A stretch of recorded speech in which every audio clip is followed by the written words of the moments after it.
seamos normales. Voy a abrir mis apuntes. ¿Sí? Hola a todos. Buenas tardes. Aquí estamos nuevamente reunidos bajo el paraguas teórico de la Asociación de Alma Maesa para seguir conversando sobre el tema de los prejuicios, ¿no? Vamos a tomar la hora para no pasarme de largo. Y hoy día me gustaría tocar un prejuicio que es como muy actual y que es medio complicado de explicar, así que voy a tratar de explicarme bien, digamos. Que se trata de si las artes marciales son solo un deporte.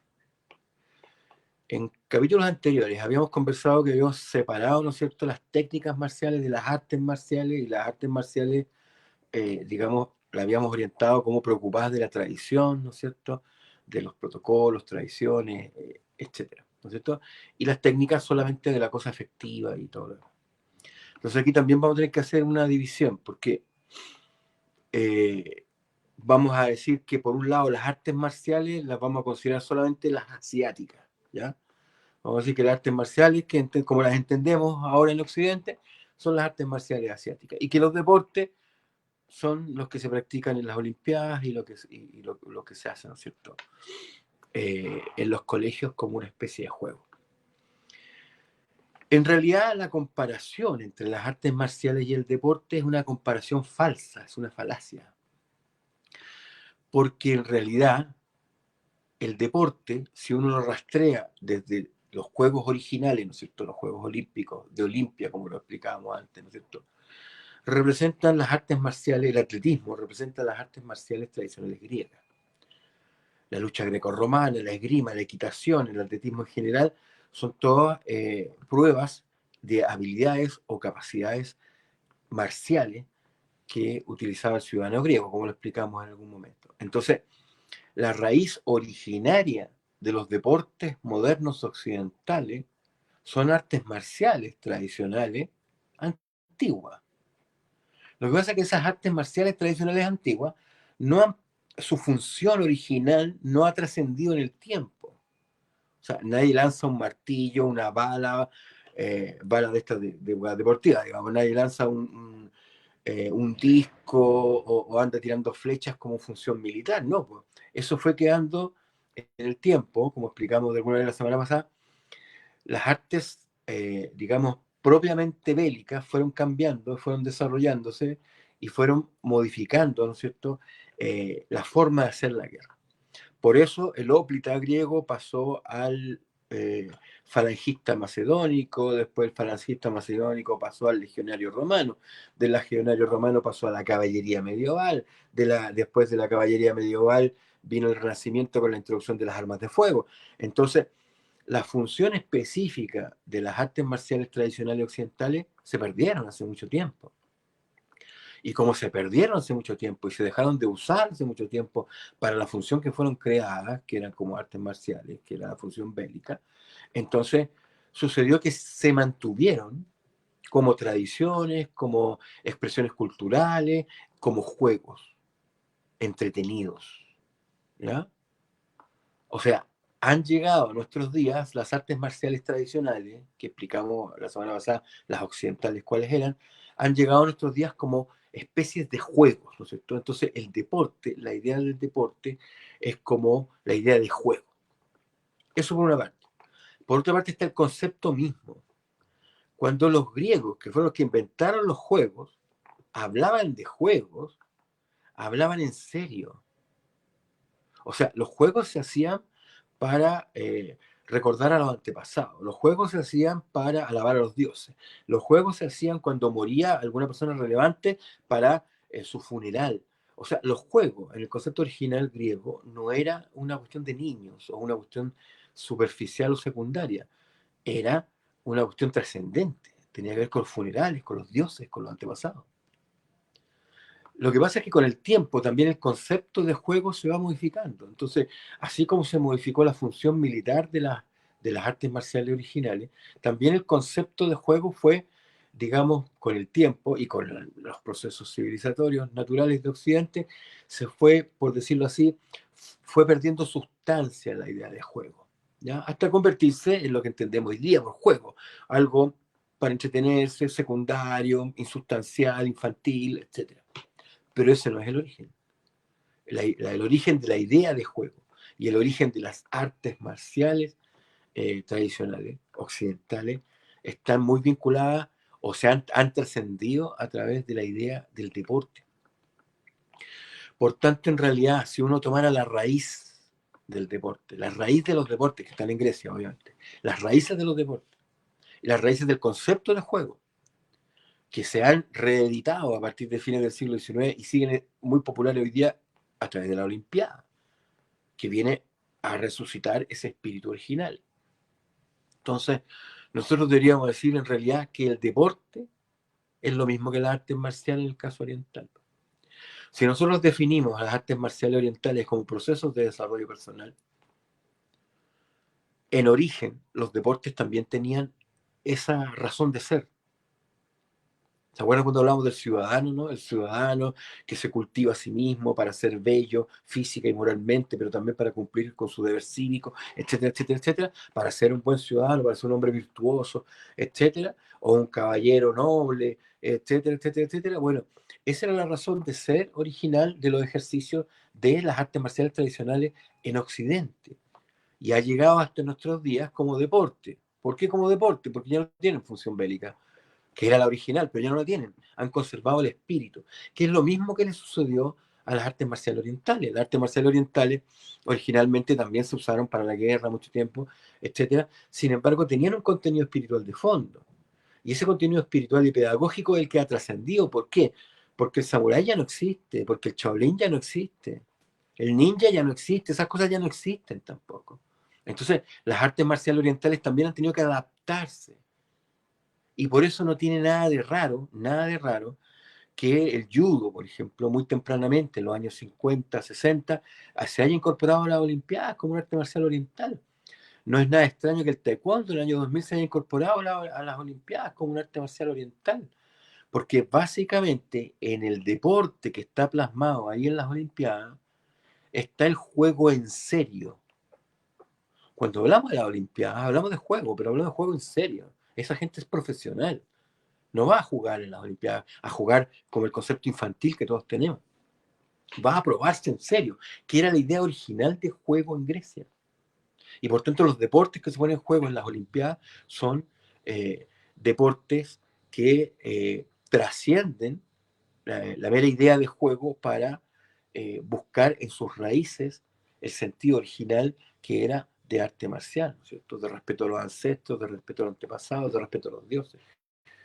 ¿Ah? Y de respeto a sí mismo, ¿no es cierto? A través de los códigos de honor y a través de la virtud y a través del respeto con uno mismo, ¿ya? Algo de eso, hay de todo, pero algo de eso hay en las Olimpiadas.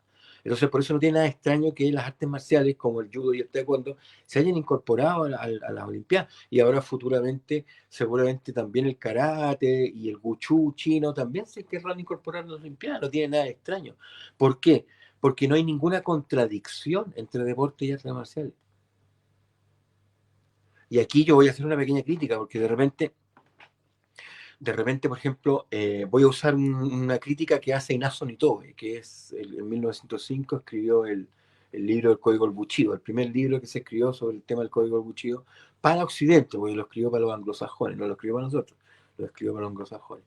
Y él hace una frase muy interesante que dice, es injusto comparar lo mejor de uno con lo peor de lo ajeno. ¿A qué se refería Nitobe? Se refería con que los europeos, de principio del siglo XX, ¿no es cierto? Le daban mucha importancia a la civilización occidental por su aporte científico, por su aporte histórico, por su poder político y económico, etcétera, y menospreciaban a Japón y menospreciaban a otros pueblos que consideraban menos desarrollados.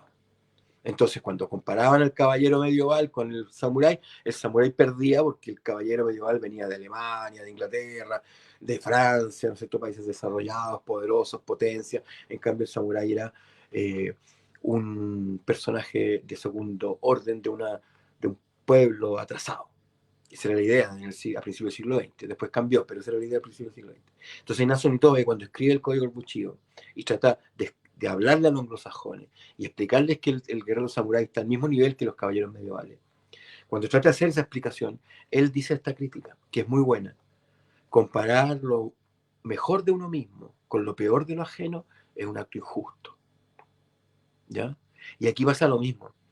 La gente que le gusta el artes marciales orientales menosprecia el deporte porque es un juego. ¿Ya? Y los que hacen deporte tratan de menospreciar las artes marciales, ¿no es cierto? Porque son brutales, porque hay modelos de artes marciales, modelos de negocio de artes marciales que son más brutales. Pero en realidad ambas críticas son falsas, porque cuando yo estoy comparando, por ejemplo, la corrupción que puede haber en el deporte, la estoy comparando a las artes marciales, estoy asumiendo que las artes marciales no tienen corrupción. O sea, la gente que sabe de artes marciales sabe que el materialismo, el mercantilismo, se ha introducido en las artes marciales con mucha fuerza. Y es un modelo de negocios en la actualidad. Por tanto, decir que, ¿no es cierto?, las Olimpiadas y los deportes están en la televisión detrás y hay todo un negociado y todo, sí, es cierto. Sí, pero cuando se comparan las artes marciales con las Olimpiadas o con los deportes, tampoco se trata de comparar, insisto, lo mejor de uno con lo peor del ajeno. Es como cuando comparan con el fútbol. El fútbol tiene muchas cosas malas, a mí no me gusta el fútbol, sí, pero también es un deporte que en su origen tiene cosas muy interesantes. Entonces, claro, si yo digo, en las artes marciales yo saludo a mi maestro, en cambio en el fútbol, ¿no es cierto?, los tipos ni se saludan ni se miran, o son violentos en el fútbol, pero en las artes marciales son muy ordenaditos. Bueno, es que no han conocido artistas marciales violentos, po. Y no han conocido lugares que son un despelote, po. A lo mejor están mirándolos desde su ombligo, digo yo, humildemente. Entonces, de repente, tanto las críticas como las cosas buenas están por ambos lados, po. El deporte tiene una raíz tradicional marcial occidental súper potente y está ahí en la Olimpiada. Y las artes marciales orientales también tienen una raíz marcial tradicional muy potente y está ahí sus raíces. Los deportes están en alguna manera corrompidos porque, digamos, estamos en una civilización muy materialista y mercantilista que provoca esa corrupción. Sí, pero decir que las artes marciales también tienen su lado complicado. ¿Ya? En la historia de las artes marciales se produjo en Estados Unidos la famosa guerra de los danes, ¿no es cierto? Cuando venía un maestro con un dan y todos los alumnos se iban con él, después venía otro con más dan y todos los alumnos se iban para allá, y había una especie de guerra entre las escuelas por quién tenía más alumnos, y por tanto había que ponerle rayitas a los cinturones y llegaron a la ridiculez, no sé, como 15, 20 rayas cada cinturón. Bueno, pues eso era una cuestión comercial, pues, vinculada con las artes marciales. Entonces, hay que tener mucho cuidado de comparar lo mejor de uno con lo peor del ajeno. Entonces, la gente de artes marciales, y otra crítica más, voy a hacer otra crítica más, que a veces la gente de artes marciales, que les gustan las artes marciales orientales, sabe más de Japón y de los samuráis que de los caballeros europeos. Yo expliqué en un video de estos que nosotros somos latinoamericanos, hablamos español, somos anglosajones. Bueno, Inés Unitoy no escribió para nosotros. A nosotros hablamos español, somos latinoamericanos. Somos otra cosa. Sí, pero tenemos raíces, herencia parcial, por último, de España. Hablamos español y tenemos una influencia cultural española. Hablamos español, somos cristianos en su mayoría, etcétera, etcétera, etcétera. Por tanto, hay una, eh, hay una raíz europea ahí, ¿no es cierto?, de la cual nosotros también nos nutrimos y por eso somos como somos. ¿Ya? Entonces, de repente nosotros nos gustan más los samuráis o nos gustan más los Shaolin y entonces eso es lo único en lo que me fijo y se produce este fenómeno de sesgo cognitivo, o sea, selecciono aquello que me gusta. Y me gusta lo asiático. Entonces lo asiático es maravilloso, fantástico, pero solamente el lado bueno. Y lo occidental no me gusta, entonces le veo solamente el lado malo. ¿Ya? Entonces, y de repente se produce eso por ignorancia, porque de repente hay gente que no conoce su propia tradición cultural, admira la tradición cultural ajena, pero no conoce nada de la propia, ni la buena ni la mala. Asume que todo es malo o asume que no existe. No, nosotros tenemos una tradición cultural interesante, tal vez no muy antigua, tal vez más nueva o tal vez con problemas. Sí, pero ya tenemos una cierta tradición cultural. Somos sudamericanos, hablamos español, descendemos de españoles, pero también tenemos una población local importante, etcétera, etcétera. Tenemos tradiciones propias. ¿ya? Entonces, esta exacerbada admiración por otra cultura o otra expresión cultural nos hace perder nuestras propias raíces. Esa es una advertencia que hace Carl Gustav Jung también. Cuando Miguel muere virgen y va al funeral de virgen, hace un discurso, Jung, donde dice que el occidental tiene ese problema, digamos, es tan autorreferente que no es capaz de ver aquellas cosas que le son ajenas y que también son valiosas. Entonces nosotros tenemos que entender, tratar de profundizar y entender aquellas cosas que nos son ajenas, pero que pueden ser valiosas y respetarlas. Y en este caso particular del que estamos hablando, tanto el deporte en sus raíces originarias, como el juego en sus raíces originarias, tienen el mismo nivel que las artes marciales en su raíces originarias. Si nosotros nos vamos a las raíces de las artes marciales orientales y nos vamos a las raíces del deporte occidental y del juego occidental, nosotros nos encontramos con artes marciales. Y con artes marciales profundamente místicas, artes marciales con una filosofía, con una ética, con una moral, con potentes experiencias, digamos, de comunidad, como pueblo, el griego, el romano, la Europa medieval, etcétera, los japoneses, los chinos, los coreanos, etcétera, ¿ya? Entonces, podemos levantar culturalmente al mismo nivel y darnos cuenta que el deporte está al mismo nivel que las artes marciales. Y por eso que no tiene nada de raro que las artes marciales orientales estén integradas, muy bien integradas, a las Olimpiadas modernas. Y lo dejamos ahí por hoy, para no entrar en otros prejuicios. Le ponemos la lápida al prejuicio de deporte versus artes marciales. Muchas gracias por estar ahí y nos vemos la próxima semana.